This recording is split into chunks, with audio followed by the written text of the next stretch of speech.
Hello, my name's Chelsea Smith, and today I'll be interviewing Hannah Parker, who's a good friend of mine that I went to high school with, and we're just going to get her experience during the 2008 flood in Columbus Junction and how it affected her before the flood, during the flood, and after. And as you know, Hannah, living next to not one but two rivers always causes concern, especially in times where we get a large amount of rain in just a matter of days. And with the flood of '08, I can say from experience that it is probably something that is far from being forgotten anytime soon. Would you agree with that? Definitely.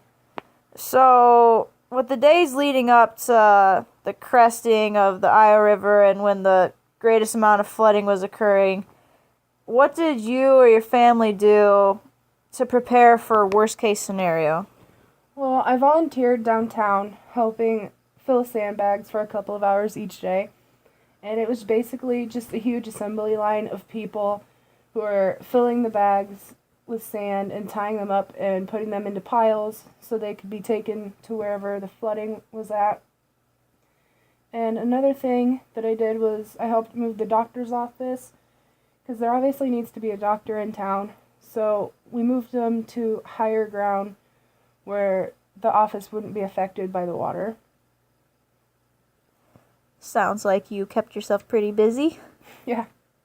So, with that flooding, with roads being closed, the only grocery store being flooded, and the only gas station being flooded, how did those limitations obviously affected your everyday life, but how did you go about working around this? Well, we had to find a place, a town where we could get to the grocery stores and gas stations and to get the things that we needed. So the closest town that we could actually have access to was Washington because there was no flooding in our way to get through there. So to get the things that were essential, we had to go to Washington to get them.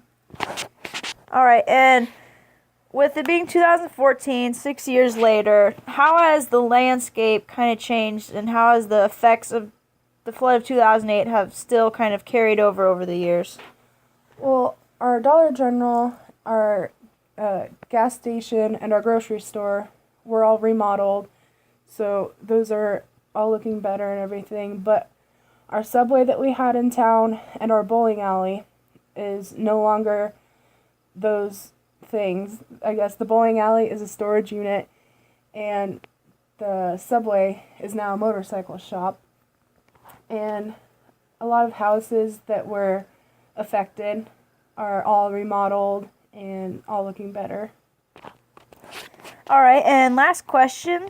Do you feel that by experiencing the flood of 2008 that now Columbus Junction has more knowledge and kind of updated their preventative measures so that in the future major damage can be lessened if there were to have high waters? Yeah, the town actually learned from 2008 when they tried to, with their sandbagging and everything, that they weren't as effective as they thought they would be. So they've improved in this area by demonstrating with cement barriers and larger sandbags that they have risked or used for the higher water risk. All right. Thank you, Hannah, for giving us a little insight on your experience through the 2008 flood and how you prepared for it and what you're feeling during and after. So thank you for your time. No problem. Thanks for interviewing me.